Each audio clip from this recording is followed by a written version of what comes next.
what if the I searching for truth is the very truth it seeks? While these words gesture toward the essence of awareness, they're part of a much older dialogue, one that stretches from the Vedantic neti-neti path of exclusion to the Tantric embrace of all phenomena. Today, we'll explore the paradox at the core of this recognition. Awareness is not something we find, it's what we are. Like quantum physics observer effect or Kierkegaard's leap beyond reason, the inquiry into I collapses the distance between knower and known. This is Adyashanti-style awakening, stripped of conceptual debris. I'd like to start by giving just a simple sketch of this approach to the non-dual understanding. And this sketch or map will give us a context for all our meditations, contemplations and conversations.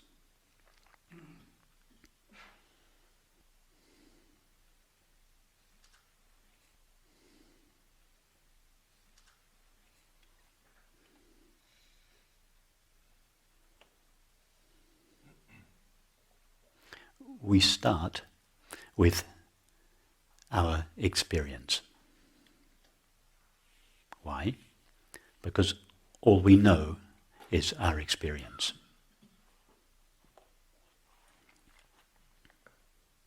And the first thing we notice about experience is that it is always known by what we call I.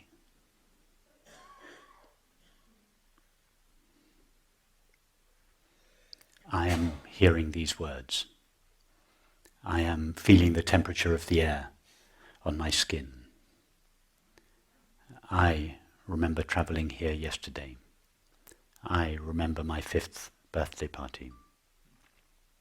I slept well. I love you. I am feeling lonely. I is the central character in our lives. In fact, our entire lives revolve around what we call I. We think on its behalf. We feel on its behalf. We act, perceive, and relate on its behalf. So,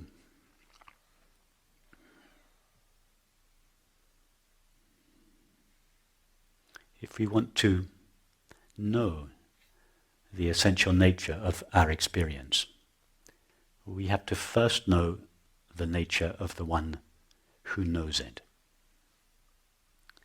So the first stage, the first of 2 stages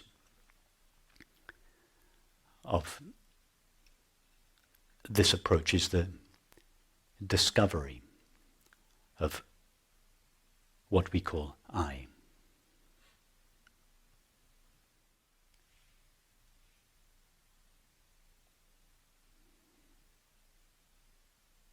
So the first stage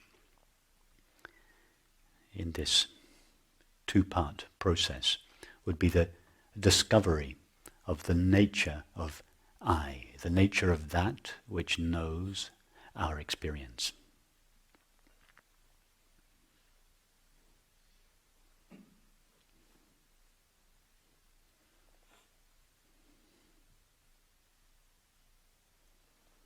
This could be called the inward facing path. It is a path in which we trace our experience back to the knower which knows it, to the I that knows or experiences whatever it is we are experiencing.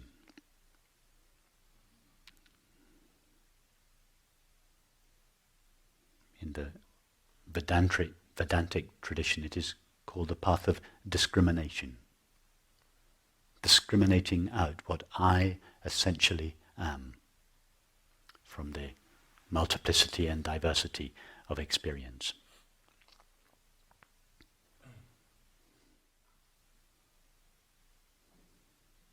Having discovered or had a glimpse of the true nature of I, we then face outwards again. That is, we face the objects of the body, mind and world, thoughts, feelings, sensations and perceptions, and we re-evaluate them in the context of our new understanding. And this second part of the approach could be called the outward facing path.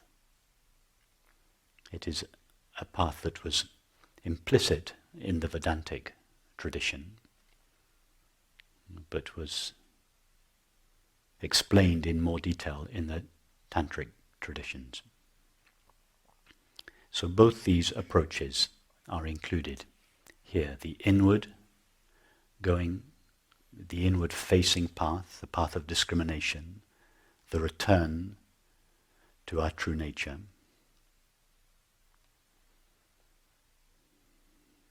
And then the outward facing path, the Tantric tradition. In the inward facing path, everything apart from ourself is excluded.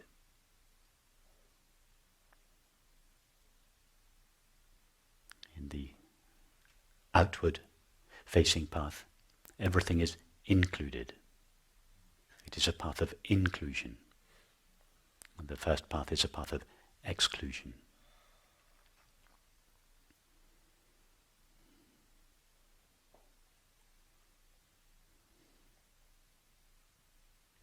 So that's just a very brief sketch. It will make more sense, and I will fill out these two paths as we go on.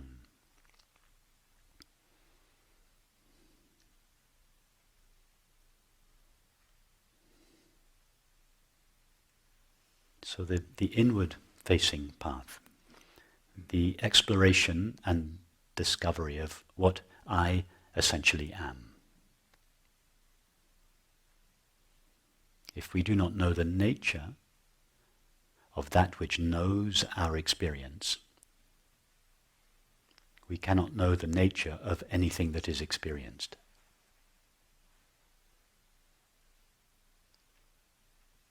If we want to know the nature of that which is experienced, the mind, the body and the world, we have to first know the nature of that which knows it.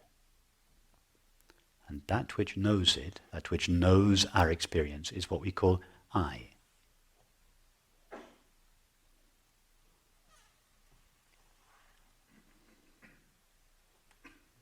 So we start with this deep exploration of what we mean by the word I. In other words, what we mean by ourself.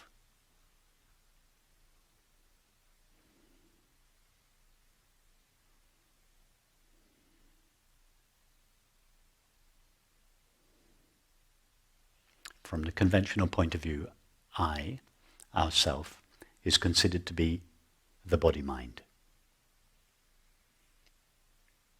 And everything else is considered to be the other, the object, or the world. So when we say something like, I see the tree, what we mean is, I, this body-mind, is joined to an object out there in the world called a tree by an act of seeing. I love you. That means, conventionally, I, this body-mind, loves you, the other.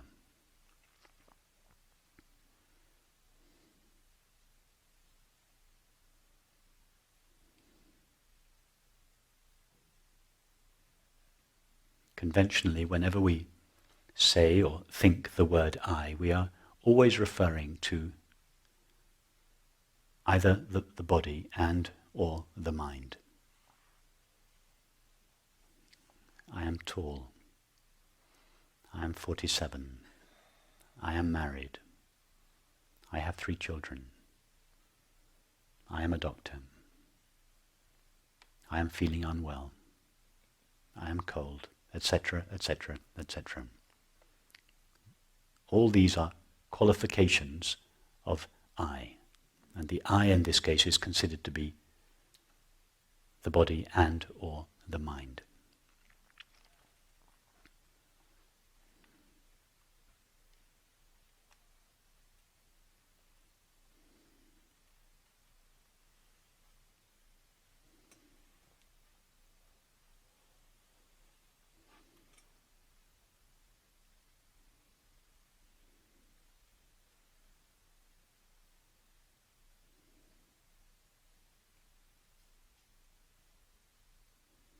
So let us look first of all at the mind, body and world. And in this context I'm using the word mind in a more specific sense than I used it last night.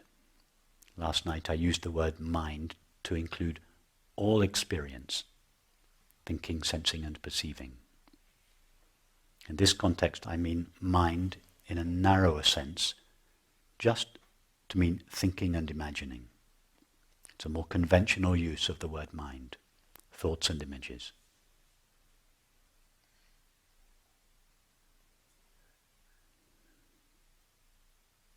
So just now go to your experience of the mind, that is, thoughts and images. Just allow a series of thoughts and images to appear and flow by, as it were, and then disappear. It doesn't matter what the thoughts or images are about.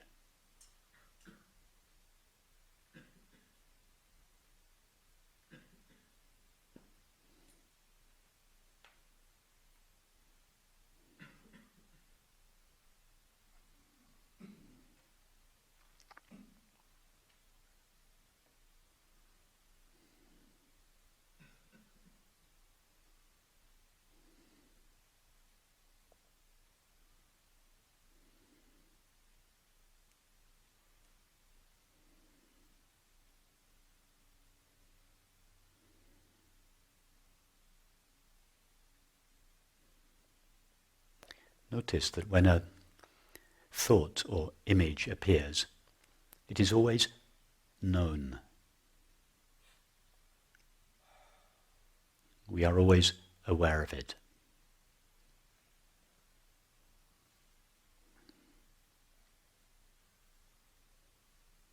The thought or image appears to us like an object, not a physical object, a subtle object.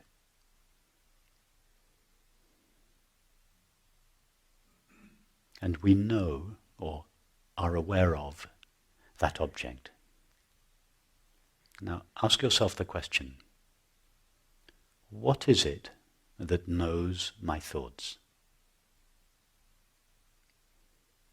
Don't answer it with an answer from the past, from theory, from memory, from what your culture has told you. Imagine that you don't have a past to refer to, and refer only to your current, direct, intimate experience. When a thought appears, you are knowing that thought. What is this you? What is this I that knows or is aware of the thought?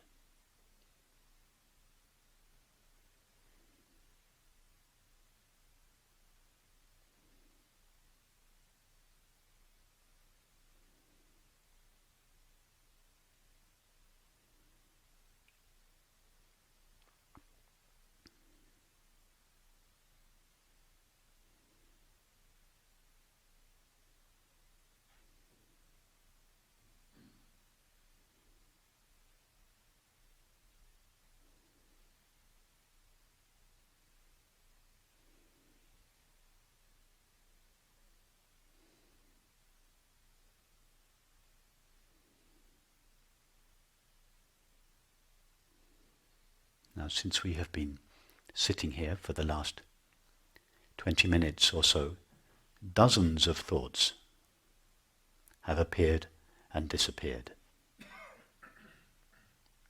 And each of those thoughts was known by you. Or rather, known by what each of us refers to as I. And each of those thoughts has already disappeared. But the I that knows or is aware of this thought doesn't disappear when the thought appears. When the thought disappears. Therefore, the thought itself, it doesn't go into the essential nature, doesn't go into the make of the essential nature of I.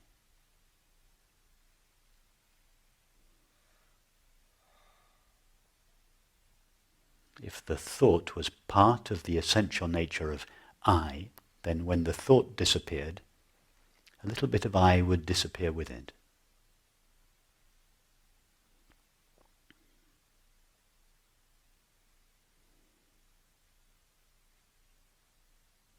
But it is not our experience that a little bit of myself disappears every time a thought disappears.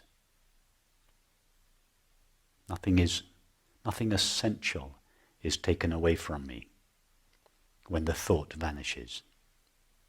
Therefore, the thought itself doesn't go into my essential nature.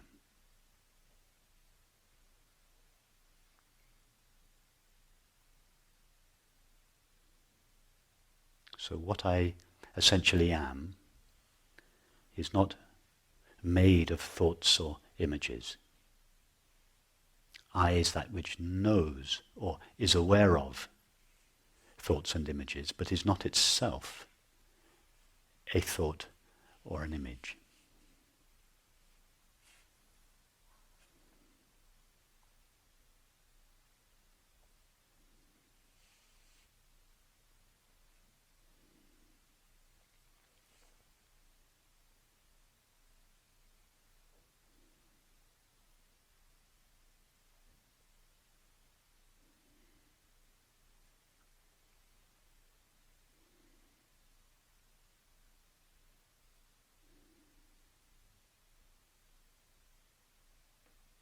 Now, go to your experience of the body.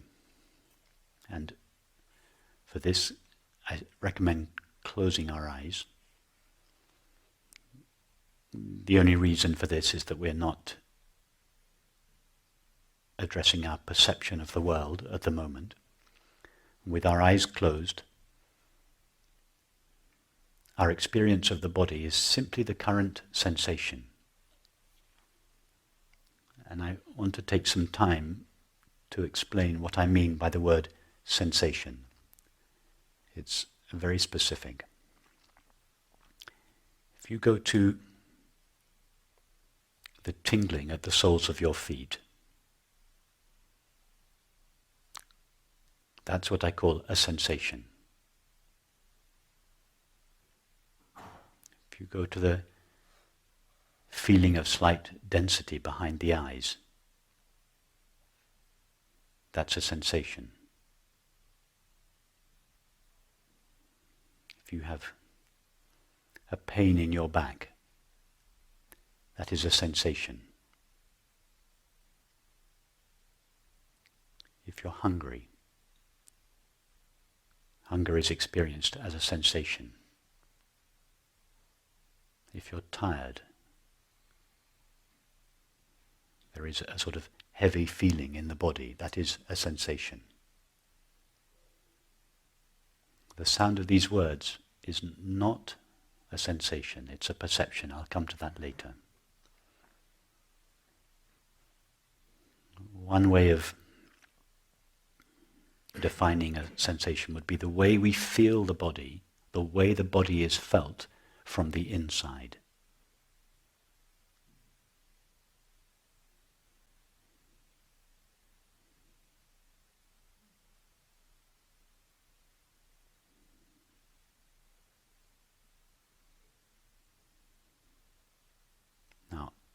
go to the current sensation of the body. It's just a tingling, amorphous mass of sensation.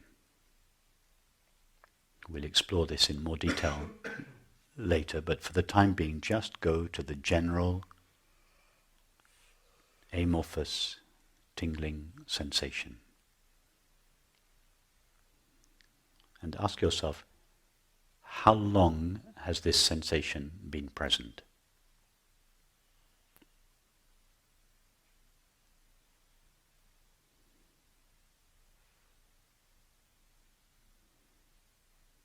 Has this sensation been present 30, 50, 70 years?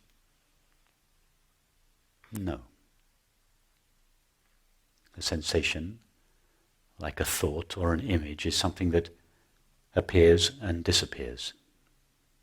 It may last a little longer than the thought or image, but nevertheless, no sensation lasts very long. Just gently rub your fingers together. A new sensation appears. Stop rubbing your fingers together. The sensation gradually dissipates and vanishes. No sensation lasts long.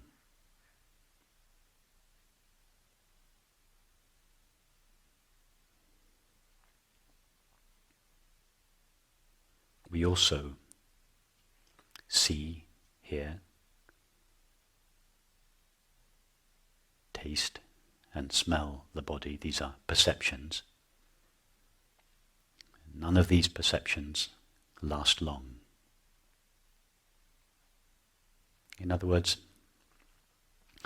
we never experience a continuous body.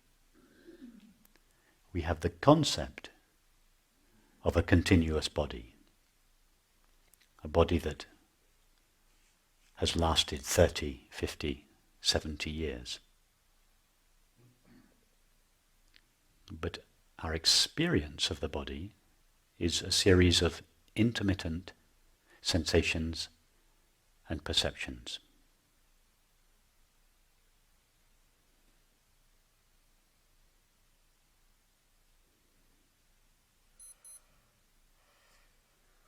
Now ask yourself the question, what is it that knows or is aware of this flow of sensations?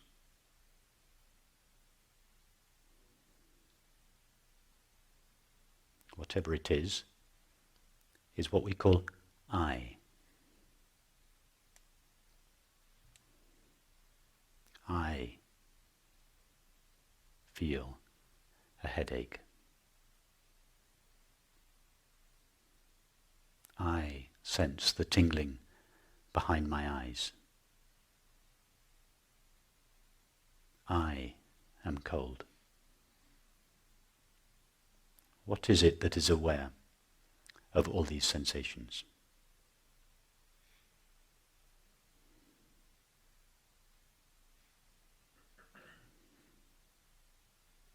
Whatever it is that is aware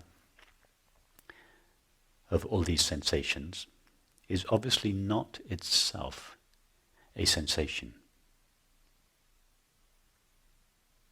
Even since we have been sitting here, innumerable sensations have appeared and disappeared. But I have not appeared and disappeared with them. I am the ever-present, knowing or aware element of experience that runs continuous or remains ever-present throughout the appearance and disappearance of all bodily sensations.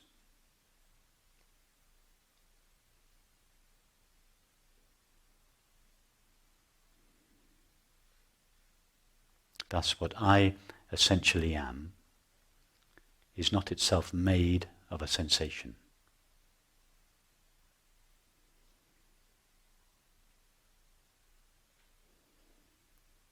Sensations appear to me or in me,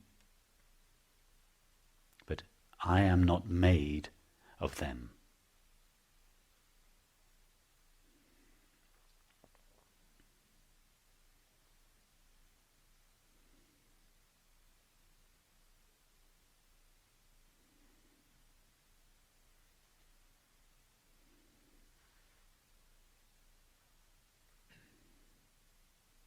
And the third element of our experience is the world. We know the world through 5 sense perceptions. We see it, hear it, touch it, taste it, and smell it. Just check, first of all, to make sure that this is true of your experience. Do you have any knowledge? And by knowledge, I don't mean intellectual knowledge, I mean experiential knowledge. Do you have any experience of a world other than sights, sounds, tastes, textures, and smells?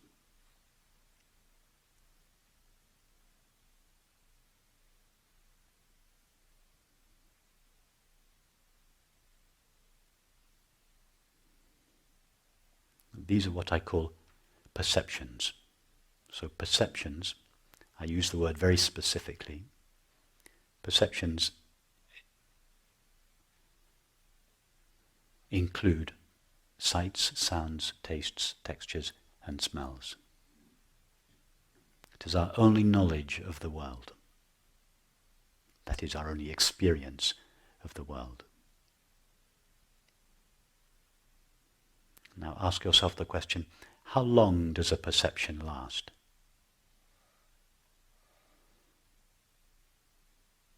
For instance, start with your eyes closed.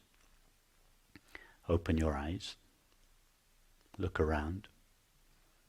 Close your eyes.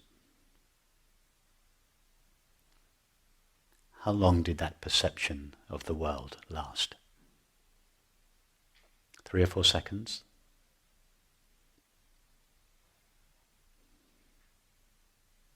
Just go through all the 5 sense perceptions. Sights, sounds, tastes, textures, and smells. How long do each of these last?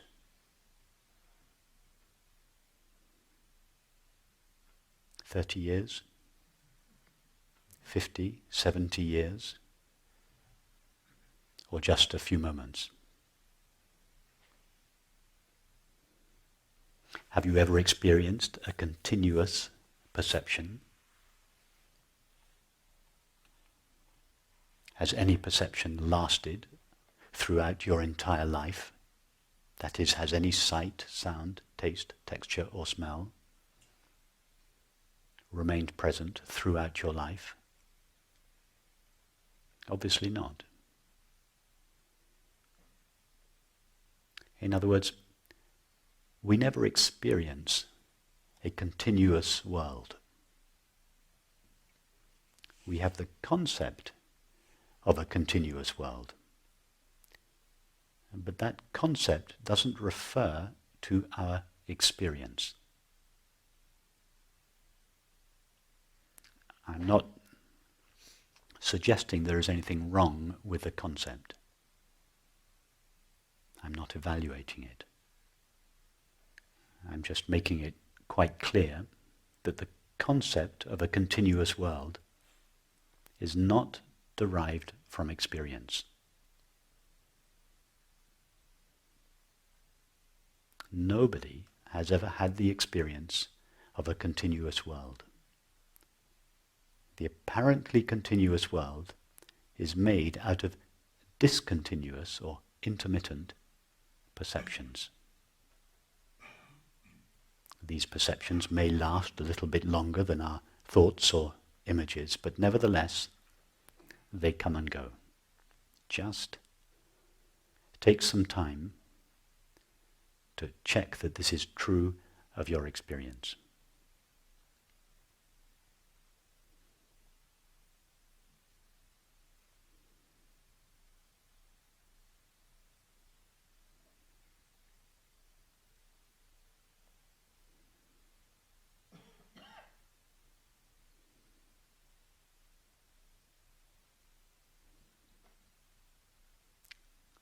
only experience of the world is perception, and perceptions are discontinuous. Now ask yourself the question, what is it that knows or is aware of these perceptions?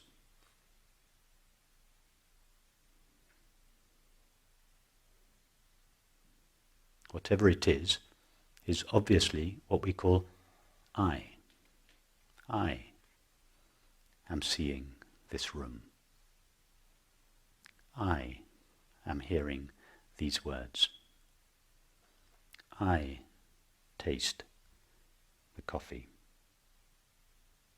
I touch the chair. I smell the flowers.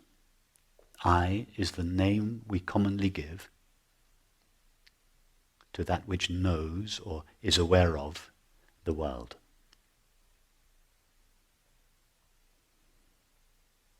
And whilst each of these perceptions comes and goes, the I that knows them doesn't come and go with them.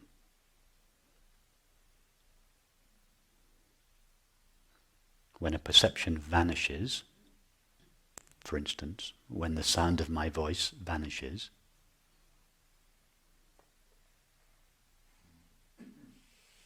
the I that knows it or is aware of it doesn't vanish with it.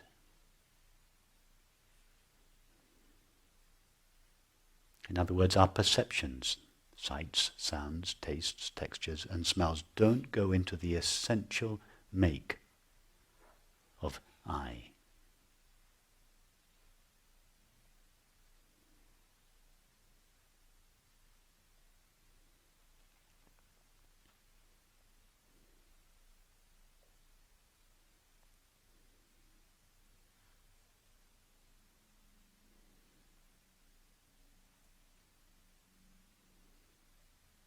So the question remains, what am I then? I am not the thoughts and images that appear to me. I am that which knows or is aware of them. I am not my feelings or sensations. I am that which knows or is aware of them. I am not my perceptions. I am that which knows or is aware of them.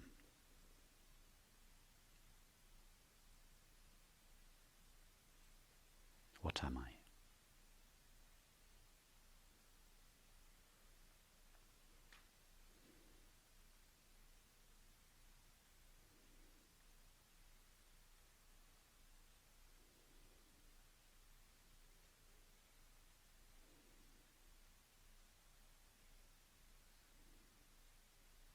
I am simply that which knows or is aware.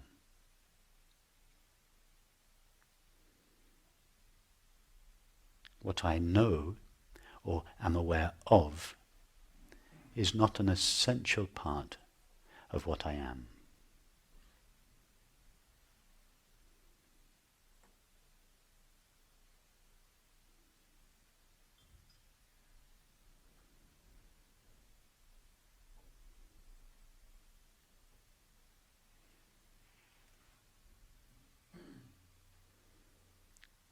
All through our life, we have been knowing our experience.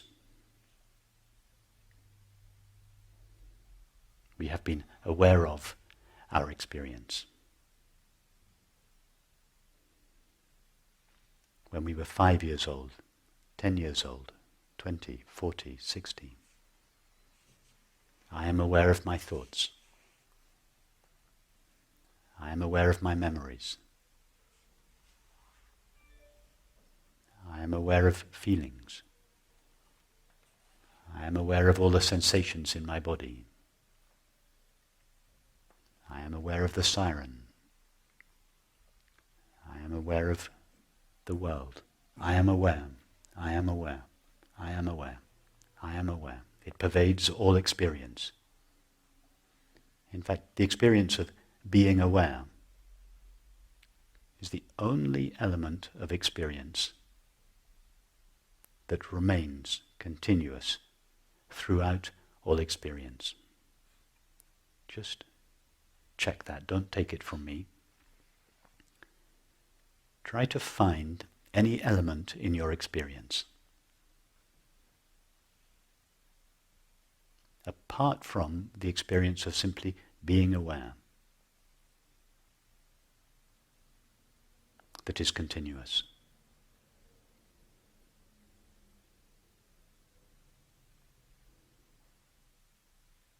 Just start with the last 45 minutes.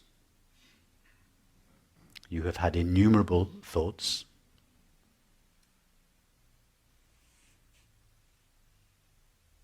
perhaps not innumerable feelings, but several feelings, a whole flow of bodily sensations, and numerous perceptions. None of these have lasted. If all there was to experience is a series of intermittent thoughts, sensations, and perceptions, then we would experience, then our experience would be a series of fragments. Experience would be extremely agitated, starting and stopping, jerking on and off all the time. Is that our experience? No. Whilst we have been sitting here over the last 45 minutes, there has been a continuity, a seamless flow. Well, our thoughts are not seamless. They start and stop. Feelings, sensations, and perceptions are not seamless. They start and stop. What is the seamless, ever-present element of your experience? What is it that you can say from your own experience? This remains present. Just take the last 45 minutes. What has been present as an experience? I don't mean as a concept.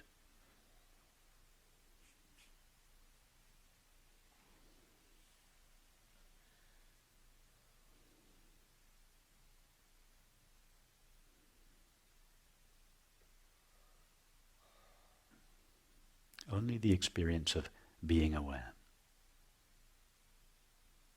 It is the only stable element of experience, the only continuous element of experience. And if you go back further, not just the last 45 minutes, but you go back throughout your entire life, the only thing, and of course it is not a thing, that has remained present with you all your life is the simple experience of being aware. In fact, the simple experience of being aware is the only experience that cannot be removed from you.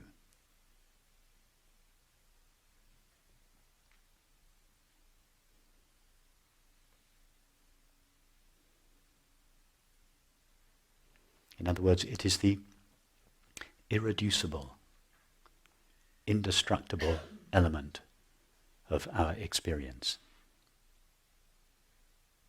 Everything apart from the experience of being aware has, can, and will be removed from us.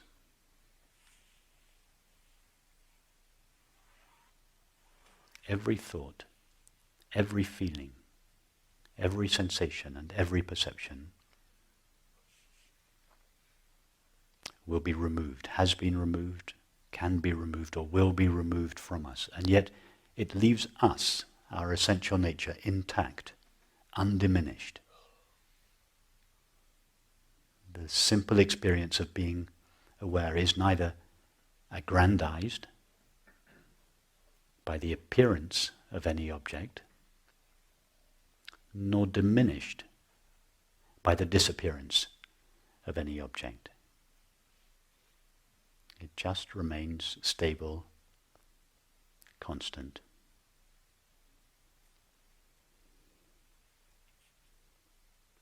ever present in the background, so to speak, of our experience. This knowing element that runs, this knowing or aware element that runs throughout all experience.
Now I know that in many cases the mind will already be objecting.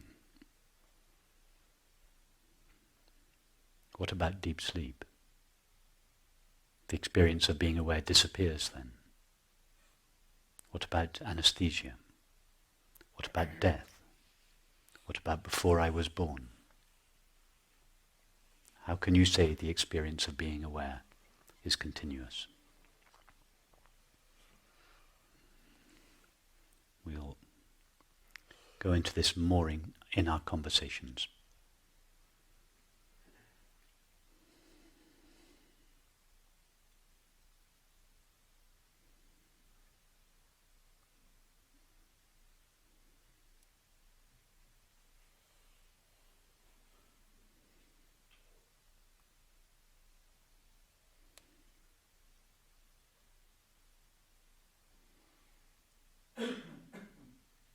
I'm not asking you to ignore those objections. It's very important to raise these objections.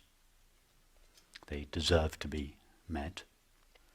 But just for the time being, bear with me. Acknowledge that at least since you woke up this morning,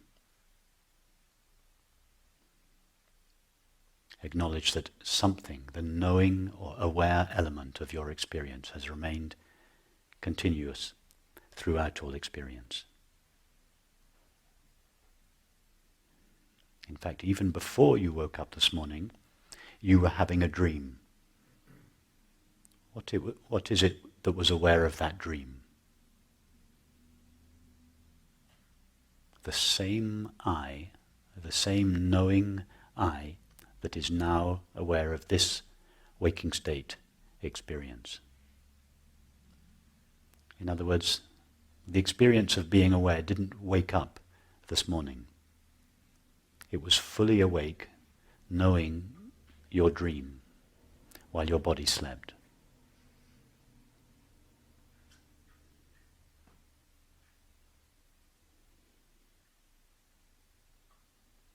We won't go further into deep sleep at the moment.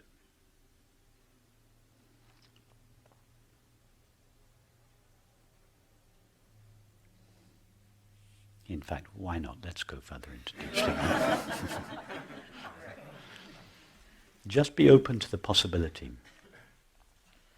that in deep sleep, the experience of being aware itself doesn't disappear, but that everything we are aware of disappears, leaving just this pure being aware, but being aware of nothing.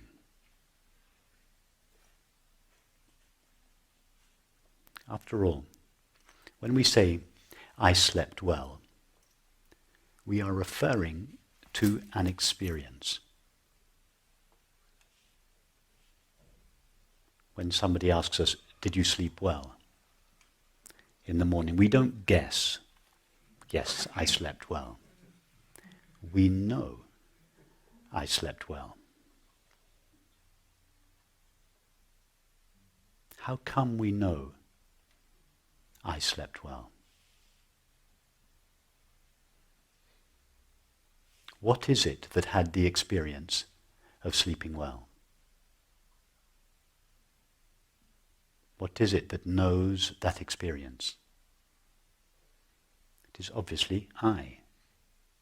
I slept well.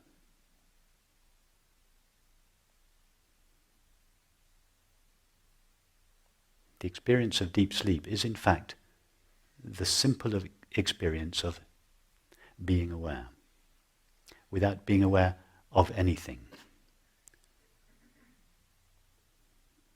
Normally we think that in deep sleep, the experience of being aware, disappears, but the body and the world remain. Our experience is in fact the opposite. When we fall asleep, it is the body and the world, that is, sensation and perception, that disappear, leaving the simple experience of being aware, alone by itself. It's called peace.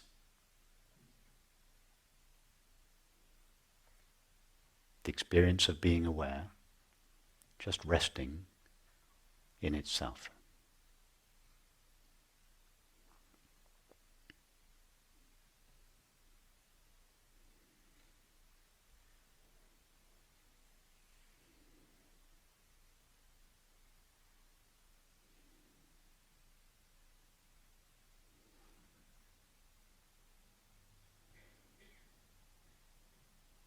So the common name for the experience of being aware in the spiritual traditions is awareness or consciousness. Ness, the suffix ness, means the presence of. So awareness means the presence of that which is aware, or the being of that which is aware.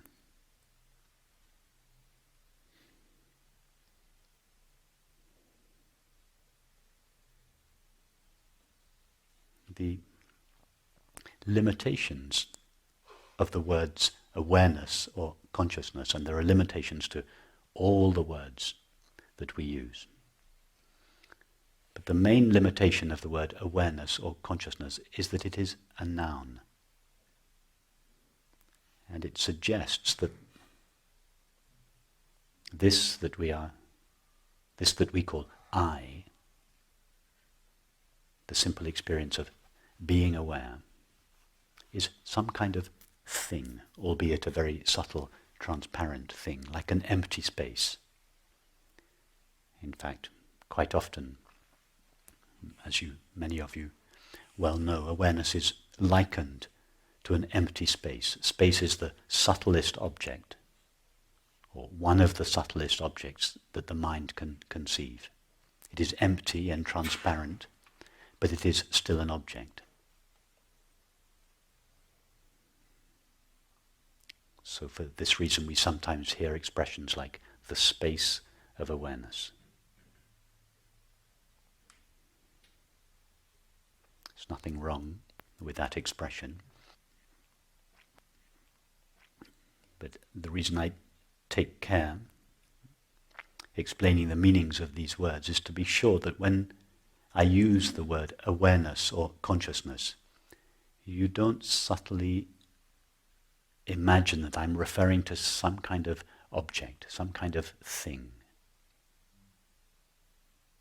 That's why I prefer the expression being aware. The experience of being aware.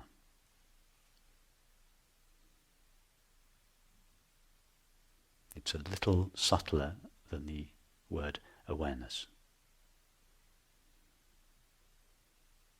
I will often use the word awareness, but please understand that I'm not referring, for instance, to a state of the mind.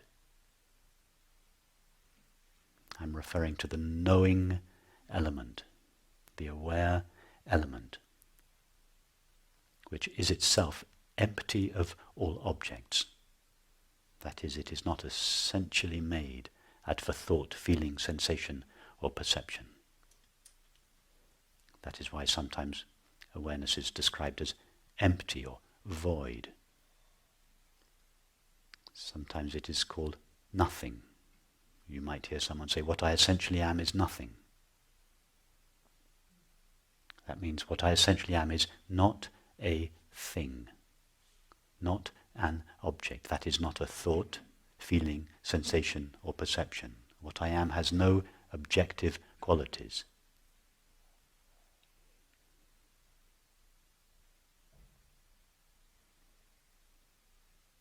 If this is misinterpreted, it can easily lead people to believe that non-duality is a kind of nihilistic doctrine. And indeed, some versions of contemporary Advaita are nihilistic doctrines. All that is meant when we say, I am nothing, is I am not something objective. I cannot be found as a thought, a feeling, a sensation, or a perception.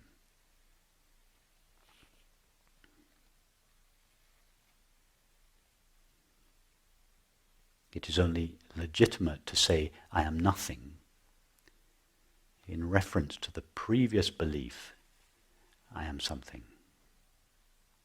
Most people believe and feel, I am something. That is, I am a body-mind. I am a collection of thoughts, images, feelings, sensations, and perceptions.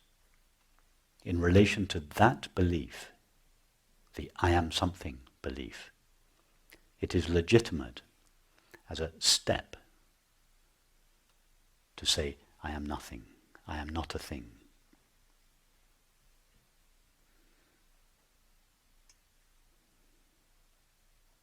That which I truly am, the simple experience of being aware, is not itself a thing.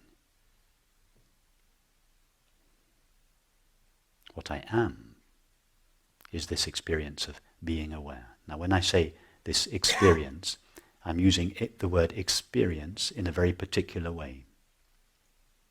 Normally when we talk of experience, we mean objective experience.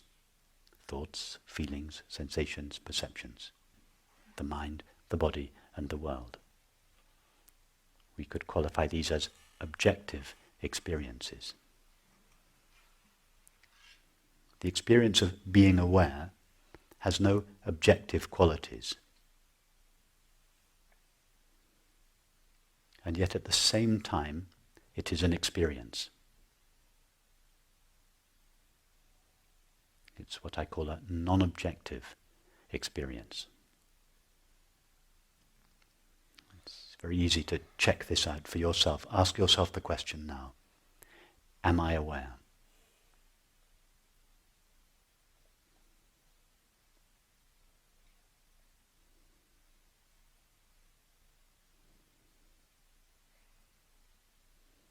I trust the answer is yes.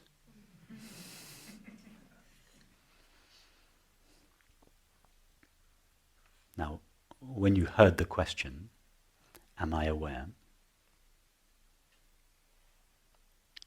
You pause, you refer to your experience, and as a result you answer, yes. It is my experience that I am aware. We don't guess it. We don't believe it. We know it.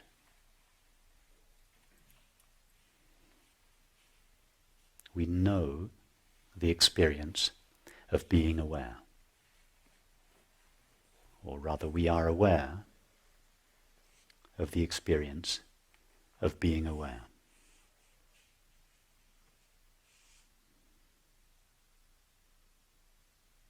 Now, who is the we? When we say, I am aware that I am aware, or I know that I am aware, what is the I that knows that I am aware?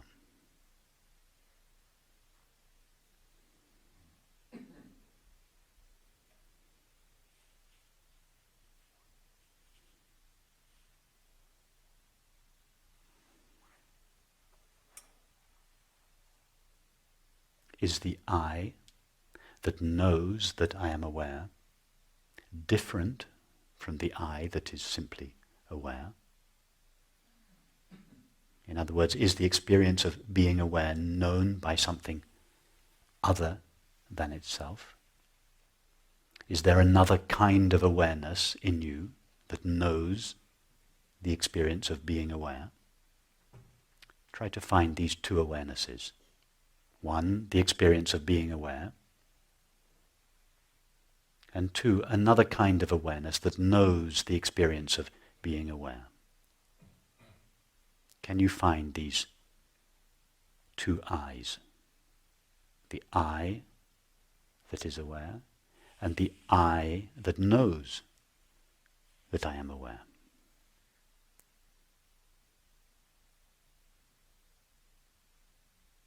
No. It's the same I.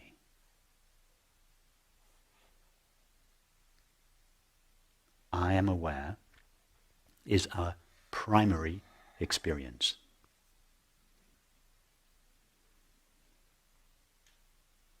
How do we know that I am aware? Because I am aware that I am aware. And the I that is aware is the same I that knows I am aware. In other words, awareness knows itself. Awareness is not known by some other kind of mind. Awareness is primary experience before it knows anything else, like a thought, sensation, or perception. Its primary experience is to know itself. But it doesn't know itself as an object, in the way that it seems to know a thought, sensation, or perception. In other words, it doesn't know itself in relationship, in subject-object relationship. The I that knows is the I that is known.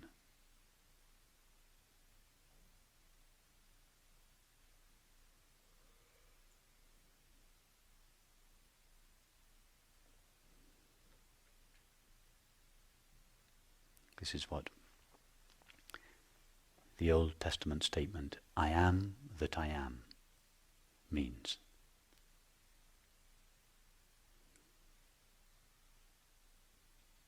The statement which Ramana Maharshi once said was the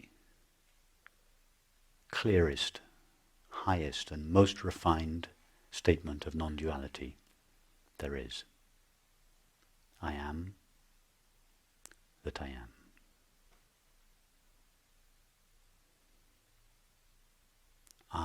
That's a shorthand version of I am that which is aware that I am aware. I know my own being by myself without the aid of any other agent.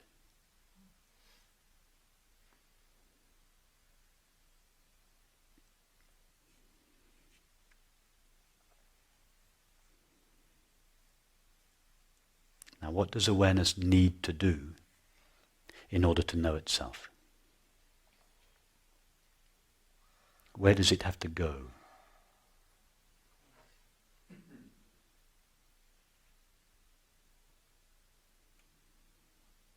If I were to ask you now to stand up and take a step towards yourself, what would you do?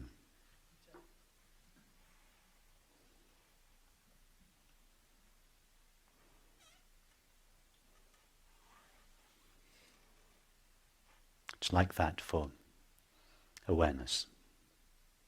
In order to know itself, it doesn't have to do anything. It doesn't have to direct its knowing towards itself. It's like asking, what does the sun have to do to illuminate itself? Its nature is illumination. Just by being itself, it illuminates itself. For the sun to be itself and to illuminate itself is the same. Illuminating itself is not something that it does. It is what it is. It's the same for awareness. Knowing itself is not something it has to do. Just by being itself, it knows itself.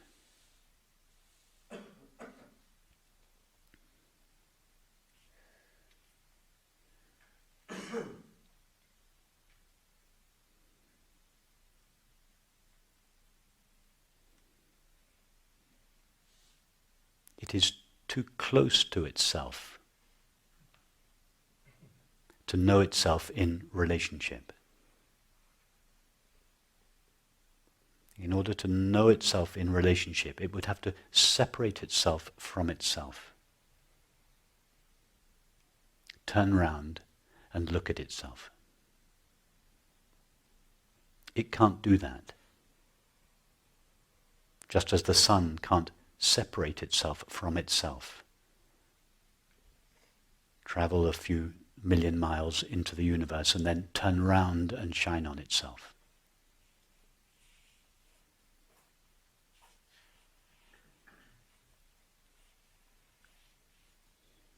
In order to illuminate something other than itself, the sun must direct its rays away from itself towards that other planet. But in order to know itself, it doesn't need to shine its rays on itself. It is the illumination of itself. It is self-shining, self-illuminating.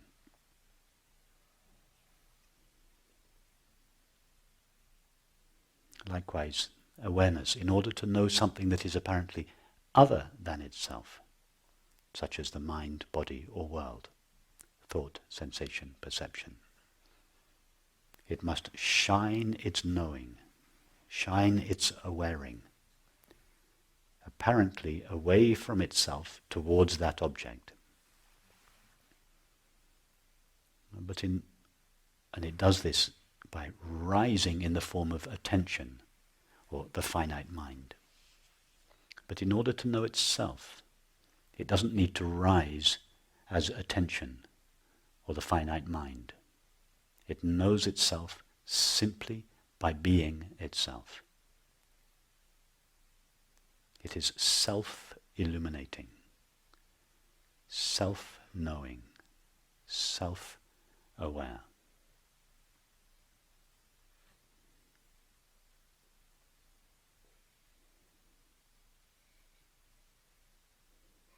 Please remember, I'm not talking about some extraordinary cosmic awareness which we don't have any contact with. I'm talking about the very knowing with which each of us is now knowing our experience.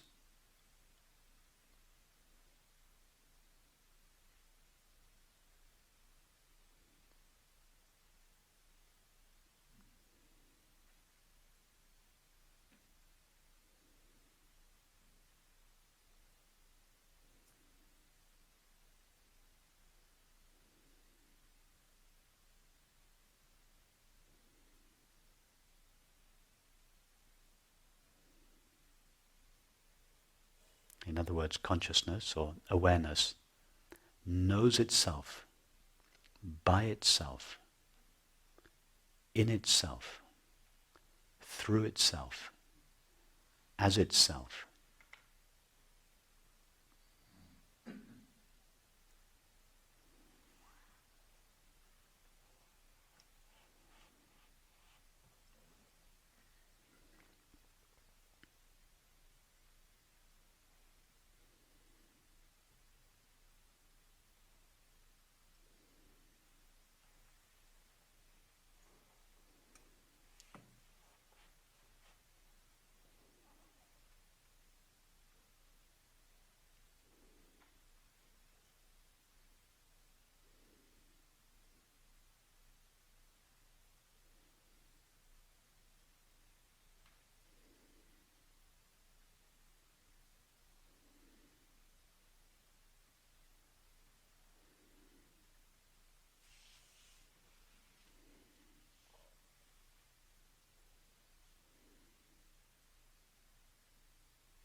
So we can say from our experience that what we call I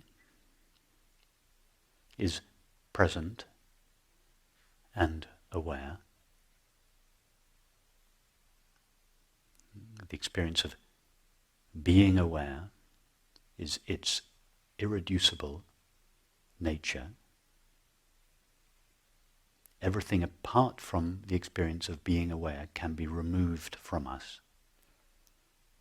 But the experience of being aware itself is irreducible, indestructible.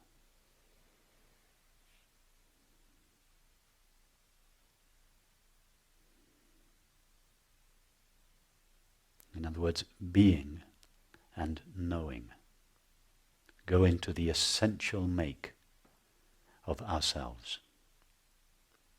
When I say being and knowing, I don't mean that these are two elements.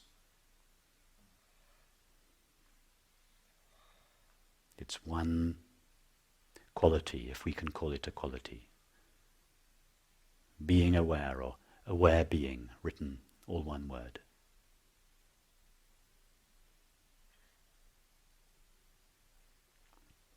We can say that this aware being, or experience of being aware, is empty. That is, empty of objects. Full of itself, but empty of objects. It has no objective quality.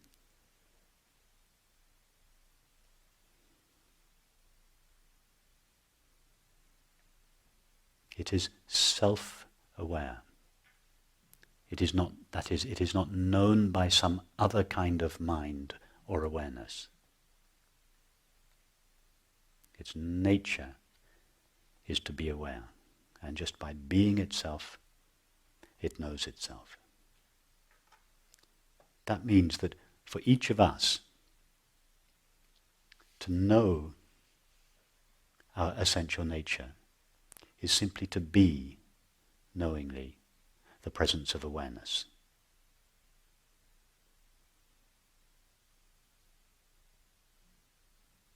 That is why it is said that simply being is the highest meditation. We cannot know ourselves as something, as an object.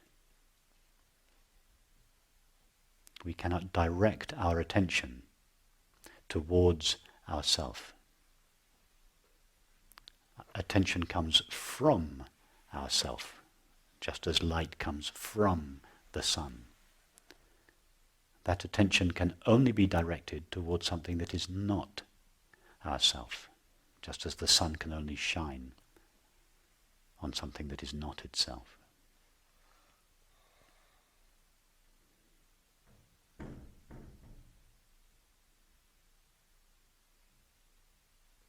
So the way to know our true nature of empty awareness is to be knowingly empty awareness.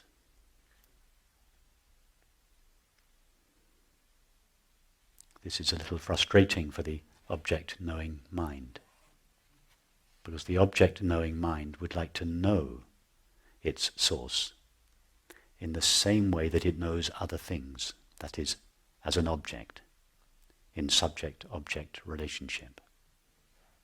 It's not possible.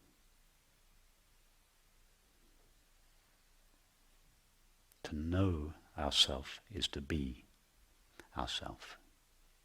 And to be ourself is to know ourself.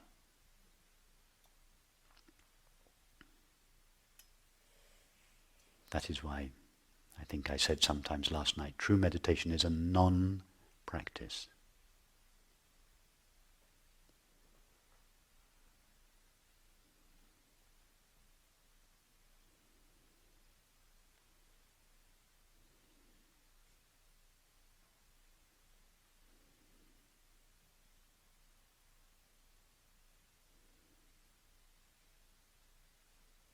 Now, what else can we say from experience about the nature of ourself?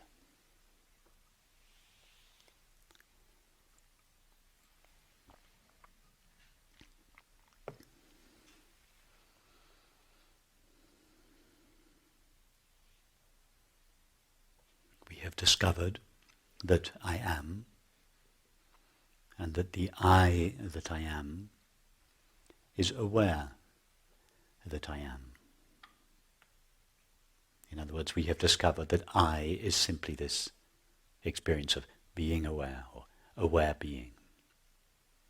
And that this experience of being aware is empty of anything other than itself.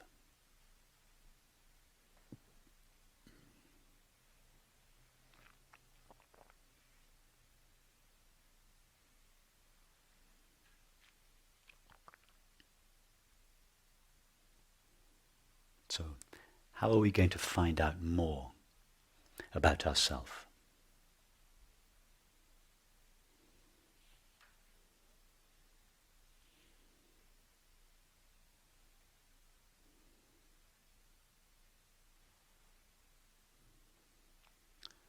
When we normally want to find out about something, we direct our attention towards that something.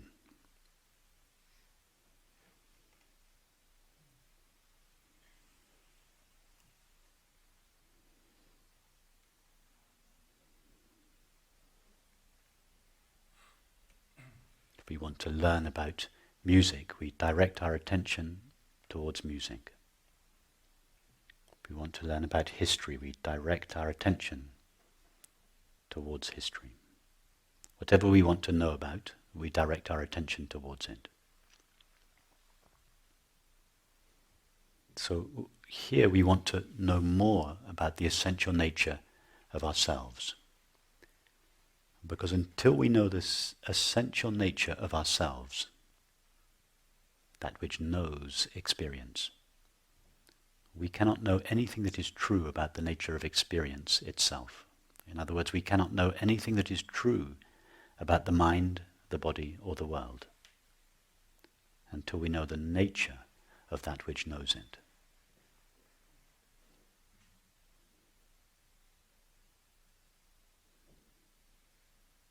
Therefore, the investigation into our true nature is the highest endeavor any human being can engage in.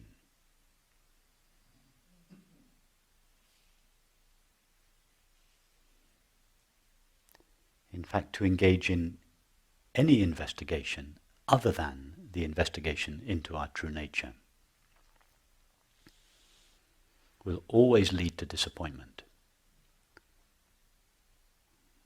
Because everything we know is a reflection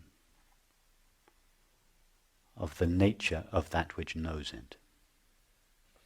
If we think, I am a temporary finite self, in other words, if we think I am a body-mind, all our knowledge, however refined our knowledge may be, will be an extrapolation or an expansion of that belief. In other words, everything the finite mind knows is predicated on the belief that the mind's essential nature is temporary and finite. Therefore, if anyone truly wants to know what the mind, the body, or the world is, they first have to know the nature of consciousness.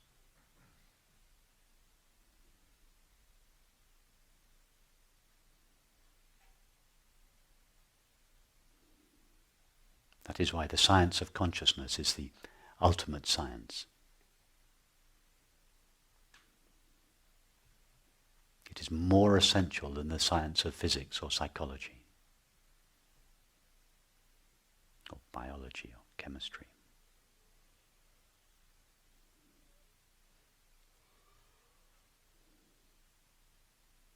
So how are we going to find out more about the nature of ourselves?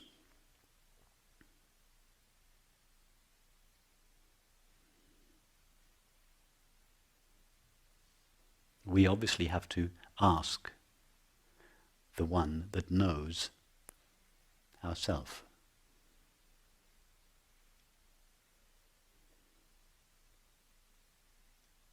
What is it that knows ourself? Itself. The only way to find out anything about the essential nature of ourself is to go to that. It is not to read a book or listen to a teacher. Nobody can give us knowledge about ourselves.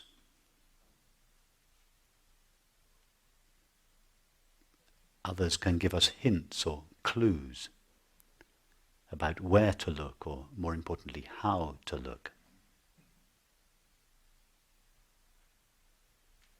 But if we want to know for ourselves, from first-hand experience about ourselves, it's just between ourself and ourself. There is no room for anyone else in that relationship.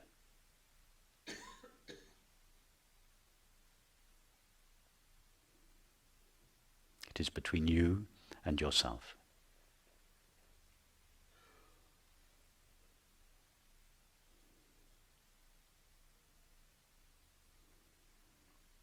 If the Buddha were to show up here this morning,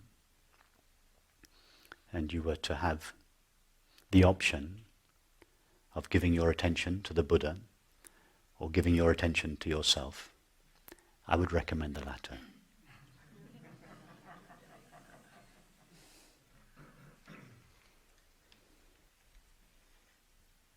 And I think he would agree.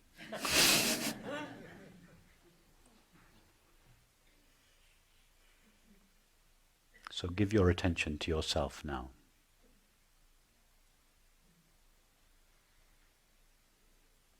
Be aware of the experience of being aware.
The phrase, give your attention to the experience of being aware, is a little misleading, because it's only possible to give our attention to something with objective qualities.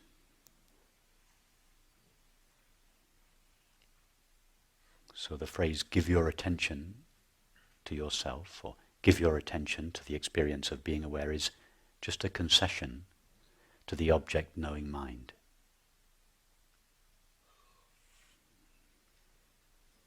So it's not really a giving of our attention or a directing of the attention. It is rather a relaxing of the attention. The experience of being aware is at the source of attention. It can never be the object or destiny of attention.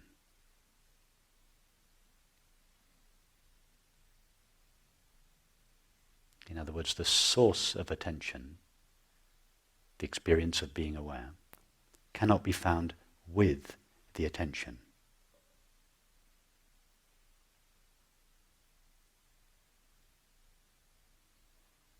It is rather a relaxation of the attention,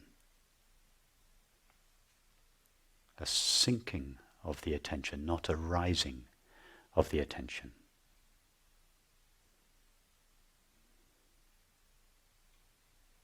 In other words, the attention doesn't find its source, it dissolves in its source.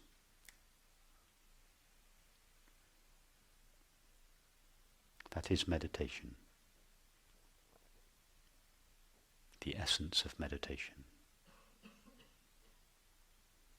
The sinking of attention into its source. Being aware of being aware.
If you seem to lose touch with a simple experience of being aware, one of the most direct paths back to this non-objective experience is to simply ask yourself the question, am I aware? Pause, and then answer yes. The question, am I aware, is a thought. The answer, yes, is a thought. But between these two thoughts, in other words, outside the mind, something takes place. We become aware that we are aware. In fact, we don't become aware that we are aware. Rather, we notice the experience of being aware, which was previously veiled as a result of directing our attention towards an object.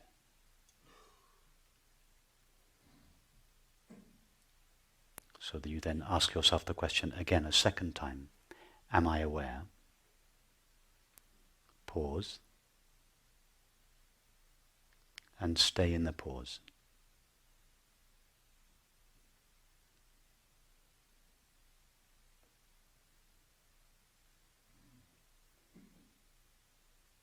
Stay as the pause.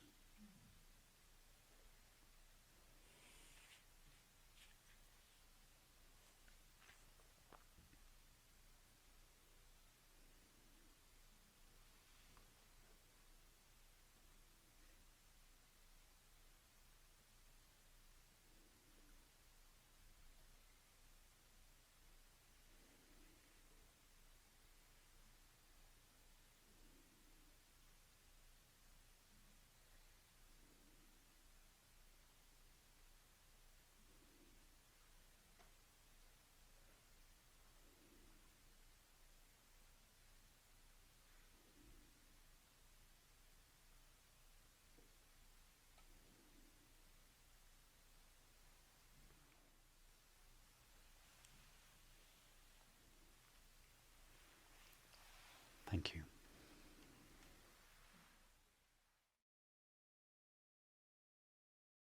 So we're left with this. The self cannot seek itself without already being itself. But as Plotinus asked, how does the soul find the good if it is already within? Your task. For 1 hour, drop every description of yourself. Be no one. Know nothing. Simply ask, am I aware? And when the mind rushes to answer, pause. The space before the thought, that's where the teaching lives.